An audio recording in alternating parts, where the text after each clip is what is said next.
মাইজবাগ থেকে রাজীবপুর পর্যন্ত রাস্তার কাজ চলমান।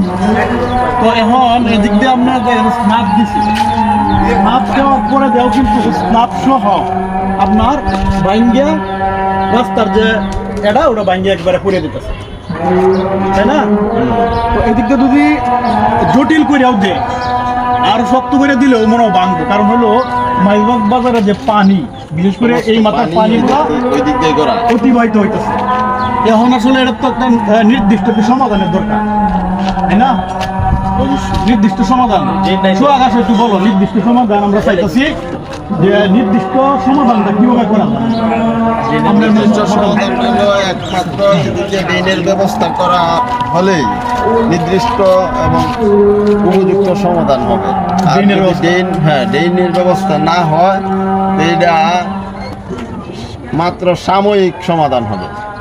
সাময়িক সমাধান হবে, সাময়িক সমাধান তো এটা দেখুন। ধন্যবাদ আপনাকে, ধন্যবাদ মামা। তো আসলে যেটা বুঝলাম আমরা যে এখানে একটা ড্রেনের প্রয়োজন, মাইজবাগ বিশেষ প্রয়োজন। এখন মাইজবাগ বাজার ব্যবসায়ী সমিতির যারা দায়িত্বে আছেন, আমরা অবশ্যই আপনাদের সাথে যোগাযোগ করব এই যাতে এখানে ড্রেনের একটি ব্যবস্থা করা যায়। এছাড়াও যেহেতু যারা বর্তমানে কাজ নিছেন, যে ঠিকাদারি যারা আপনার কাজ নিছেন, ঠিকাদারি কেডা নিছে কে নিছে জানি না, তো ঠিকাদার ভাই আপনি কাজ করবেন, শক্তিশালীভাবে কাজ করে যাবেন। কাজ যদি আপনার এই যে দুর্বল হয় তো অবশ্যই সেই জায়গায় আমরা প্রতিবাদ করব এবং সেটার জবাবদিহিতা করতে হবে, ঠিক আছে? আপনারা দুর্বল কাজ করে চলে যাবেন, এটা কিন্তু মেনে নেব না। আপনার ঠিকানা যেখানে আছে ওইখানে আমরা করব। ওইটা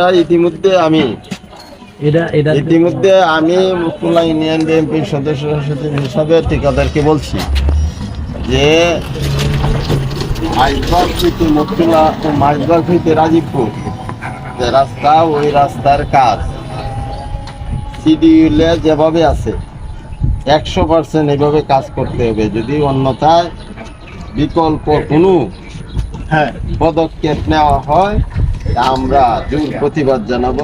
এবং আমি এটা নিয়ে থানা ইঞ্জিনিয়ার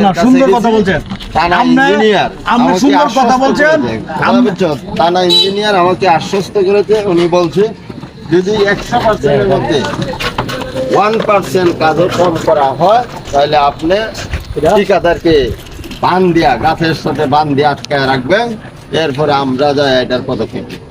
ঠিক আছে, আমরা এই পর্যায়ে দৃষ্টি আকর্ষণ করছি। এখন যেটা প্রয়োজন এটা হচ্ছে ড্রেনের প্রয়োজন। আমরা এর একটি সমাধানের জন্য ড্রেন চাই, যে ড্রেনটা দিয়ে দিলেই আমরা